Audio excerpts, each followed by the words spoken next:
Yo, what is going on, everybody? It is Grip and Rip Sports Cards back here with another video for you guys today. And in today's video, we're going to be discussing why 2024 Topps Series 1 sends collectors into a frenzy the other day. So yeah, pretty interesting stuff we're going to talk about today. And a theory I have regarding Series 1. So, before we get into that, thank you so much for joining me on this video today. Can we get a minimum of 100 likes on today's video? As that is the best way you can help me grow this channel is by hitting that like button to show your support for all the content that we do make on this channel on a daily basis. And speaking of growing the channel, we are doing a giveaway. We are giving away hobby packs of baseball cards, most likely Series 1, once we hit 8,000 subscribers. So all you have to do to enter is be publicly subscribed, like this video, turn on the post notifications for all the content on the channel, and last but certainly not least, leave a comment in the comment section on what you're looking forward to this baseball season in 2024, and I will pick the winner once we hit 8,000 subscribers. So there is that. Would love to give away some Series 1. We are under 30 days away from Series 1 for Topps 2024. So I would love, absolutely love to give away some packs of Series 1. Can we get 8,000 by February 14th? I don't know. It could be possible. I'm not saying it's not. So if you're brand new, hit that subscribe button. Like I said, we upload every single day here on the channel. Would love to have you. We talk about various different topics, different Topps news, debacles, rumors, you name it. We talk about it all here on the channel. And last but not least, channel memberships are available.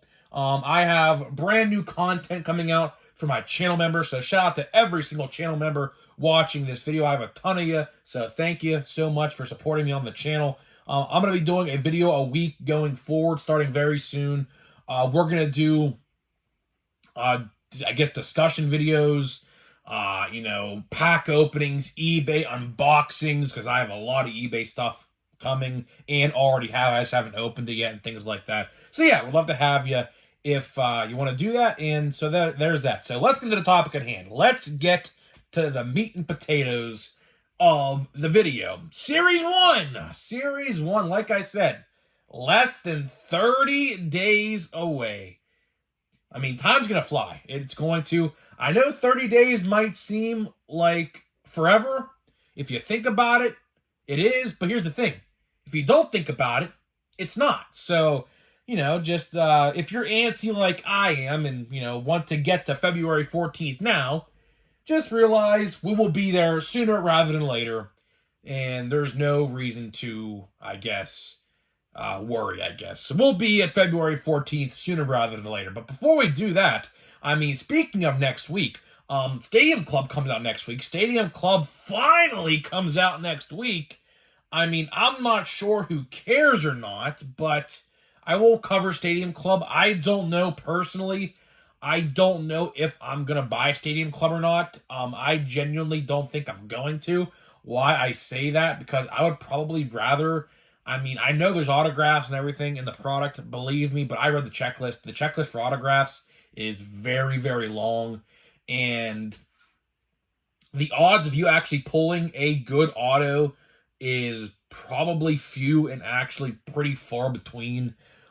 So take that with what you will. I might next week go and just make up my mind. So you know what? I'm going to go get a box of this stuff. Maybe I will. But, I did say this in yesterday's video. There is something called a compact hobby box, which it's 7 packs for $70. So $10 a pack. And there's one autograph in that $70 box. So if you don't want to spend the full $120, which, at that point, if you're spending $70, you might as well just buy the full $120. Some hobby stores might sell it for $130. I think it'll be around $110 to $120. I might go buy one next week because honestly, I'm getting pretty freaking tired of opening Allen and Ginter from 2022. I already put all 3 of the hits, literally in the first 5 packs. So I literally have nothing to look forward to in that box now except rookie cards. So yeah, I might go buy a box next week just to say hell with it. But Series 1, Series 1, let's get into the topic really now. Series 1, I think Series 1's going to do pretty well. I mean, it's hard to tell. It's truly hard to tell because, as we did discuss, the odds are out already for Series 1. And I'll tell you one thing. I mean, it's hard to say right now because we don't know other formats. Like, for example, there is a new format, multiple actually, one of which is called a dollar store box, which is actually like a blaster box configuration. I don't know what it entails. It could be like 10 packs for $10, and it's just nothing but base cards. I legitimately have no idea. You got a Fanatics box, which I'm actually very interested in seeing what that's all about.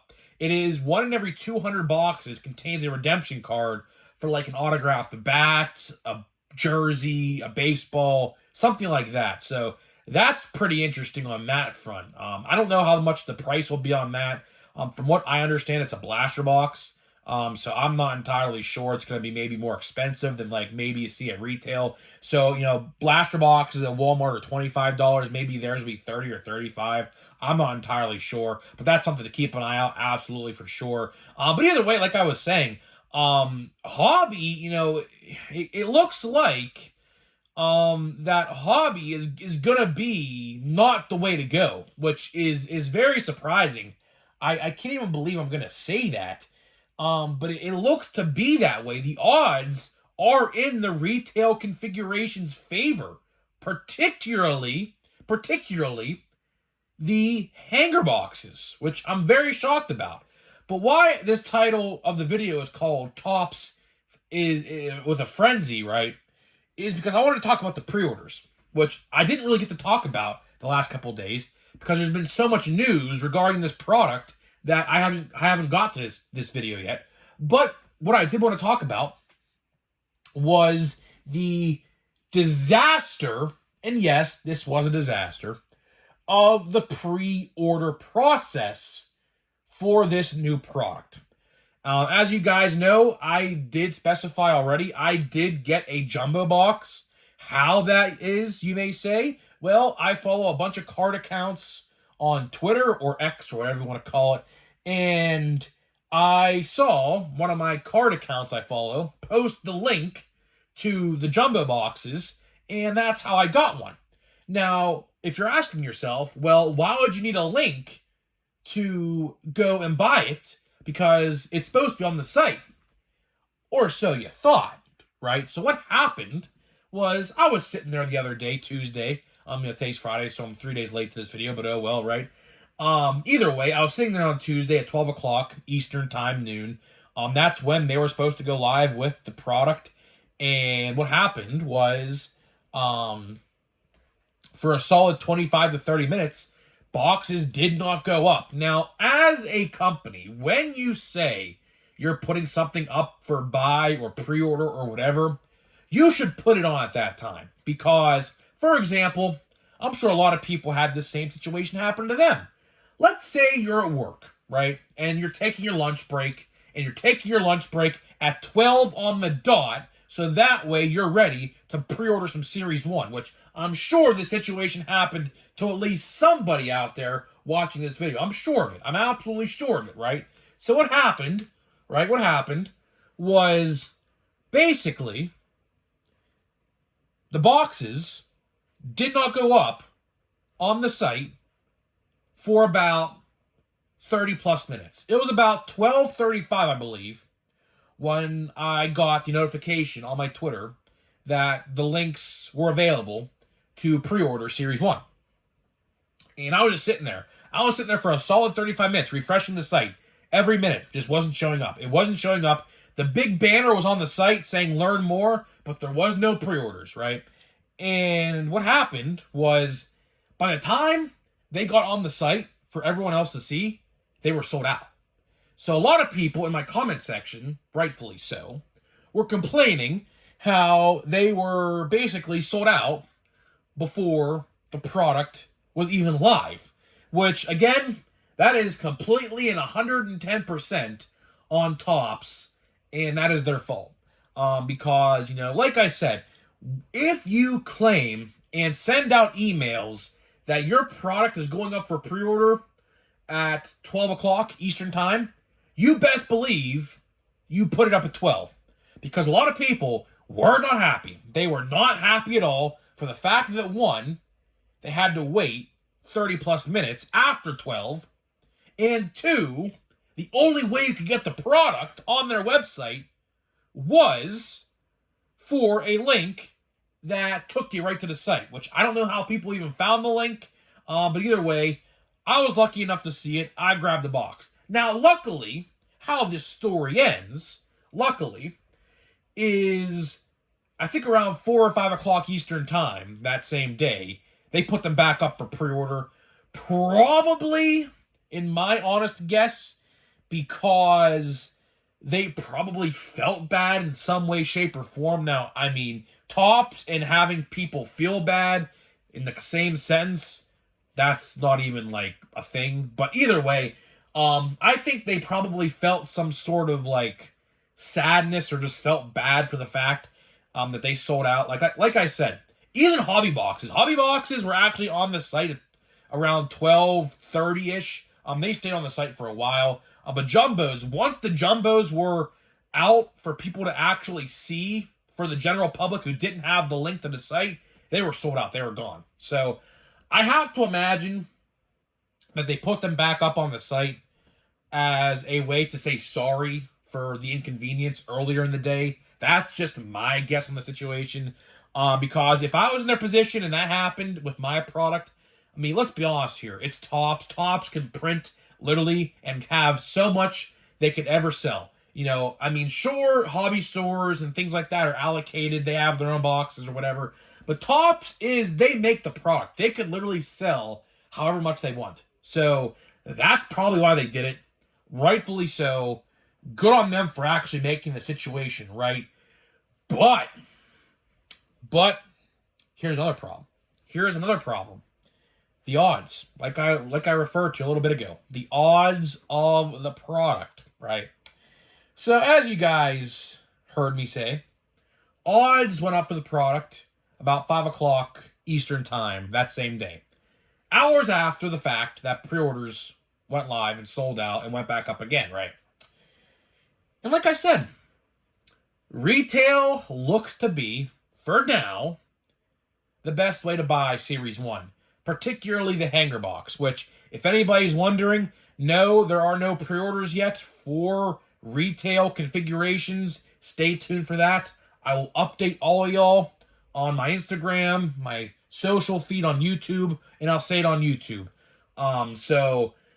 There are no blaster boxes, fat packs, or hanger boxes available yet to pre-order. Although I do think sooner rather than later, probably in the next 7 to 10 days, maybe even sooner than that, I do think that they will go up for pre-order. It just makes sense. It just makes sense for that to happen. In years past, retail did go up the same day as the hobby did.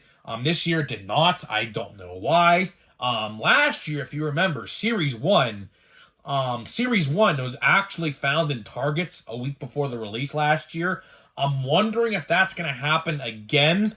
My prediction is no, simply because we don't have pre-orders yet. And basically how this works is retail always comes like 2 weeks or so later than the hobby version to stores. So my honest guess is that I don't think it's going to this year. Just simply for the fact that we don't have any just pre-orders yet. We don't have any blaster box, hanger box orders or whatever. But the point I'm trying to make here is, did Topps, and we can make a whole 20-minute video about this if we really wanted to, right? Did Topps intentionally release the odds after pre-orders because they knew that the best way to buy Series 1 statistically is retail? I mean, it shouldn't be that way, but Maybe look at it like this. Look at it like this. Maybe because that you get guaranteed hits inside of hobby configurations, maybe Top said to themselves, okay, they get guaranteed hits of the hobby, so let's scale back on the parallels a little bit in the hobby and throw them into retail, because retail don't have anything guaranteed except, yellows and Easter cards and blues and things like that, right? So that's pretty interesting to think about. Did they do that intentionally? My guess is yes. I think so. Because I'll tell you one thing, just based off of my personality and how I like to do things, if I saw that, and if I said to myself, wow, these odds don't look good for Jumbo in hobby, I probably would have not bought a Jumbo box and probably would have saved $160 to spend on maybe hanger boxes or monster boxes or super boxes. Although I will say this. I probably will buy one of each version of the product, so I'll probably buy a super box. I'll probably buy a monster box. I'll buy hanger boxes because I want those yellow parallels. I'll probably buy a blaster box against my better judgment. I don't think blaster boxes are going to be that good, but it's worth just to buy one just to see what it's about, ultimately at the end of the day, right? But I'll tell you one thing. If I saw those odds before I bought the box, I would have probably not bought a Jumbo box just because the odds are so bad. But here we are. I mean, I think I can cancel my order. I think I can. I don't think, obviously it hasn't shipped yet. I mean, there's a month before that happens. So I think if I really wanted to, I could cancel my order. But why would I do that at this point? Why would I? What I'm going to do is I'm going to go to a hobby store, my hobby store, and buy a hobby box, the $100 box, on February 14th. And I might buy some miscellaneous jumbo packs as well. And maybe the silver packs. If he has silver packs available to buy, which he typically does, first come, first serve. But if I'm the first one, I'll buy them as well. I'll buy those too. So, yeah. I mean, it's definitely interesting. A lot of stuff to talk about here. Series 1 sent people into a frenzy. Believe me, before the Series 1 went up again for the second time, I had a lot of people in my comment section pissed off that they missed them and basically couldn't even get them unless they had the link to the site itself. So yeah, pretty interesting times, pretty wild and interesting times, to say the least. But that's all I got for you. That is all I got for you guys. So we're going to get to a pack opening. Time to get into the pack opening. And you know what I'm going to do? I'm going to open, I think, don't quote me, but I think this is the last hanger box I have. Never mind, I lied. I see one right there, another one. So I at least have 2 or 3 left, I think, of Series 1. So these aren't really that good, but you never know. I mean, you never really know. So let's see what we got here. Let's pull them out. Of course, 67 cards. Not like that anymore. Obviously, now they are 57 cards, I believe. So, yeah, pretty wild on that front. But here we got the brick of cards. Obviously looking for rookie cards like Adley Rutschman, Michael Harris, Gunnar Henderson. They're all in here. So let me get this open, and we will be good to go here. So let's see. Here we go.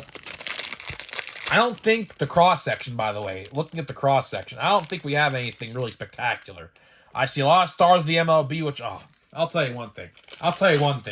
I could make a whole 30-minute video literally talking about how I despise stars of the MLB.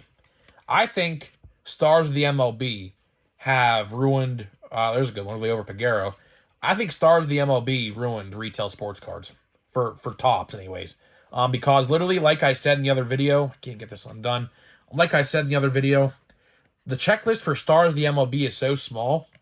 You literally, Vaughn Grissom, there's a good one. Semi-good, I guess. You literally get the same exact ones in every single box. So if you open a ton of retail for Series 1, 2, or Update, you know exactly the correlation, and you know exactly what card is coming up, because there's so many. I'm just going to flip through these. I mean, there's really no point looking at all of these. Tristan Costas, that's a good one. Gunnar Henderson, that's a good one, of course. Rookie of the Year. Let's see what we got here. Just gonna flip through these. There's really no point looking at all of these. I've seen these pictures so many times. Here we go. Stars of the MLB. Julio Rodriguez. Ugh. I've pulled literally the same exact ones like every single time, dude. And then Luis Robert, yep. Christian Yelich, same ones. And Bobby Witt, literally the same collation. And Riley Green. So this will by far be the best card, I believe, in the box. And Alex Rodriguez, welcome to the club, 40-40. And that is it. I mean, these are just rough, man. These are rough. Luckily, the odds are significantly better this year for hanger boxes. So there's Adley. Oh, that's not Adley. Never mind. What the hell am I saying? It looked like Adley upside down, but it's not Adley. It's Ryan Mountcastle. Never mind. Yeah, there's really nothing here. Hunter Brown, Ke'Bryan Hayes. Nothing. So yeah, you could see why retail last year was pretty bad. Nothing at all. Literally at all. But luckily this year, we have yellow parallels and hanger boxes. We got better odds, way better odds than last year. So that's something to look forward to, I guess, in a couple weeks. So guys, I'm getting out of here. Let me know what you think about Series 1, and I'll see you guys in the next video.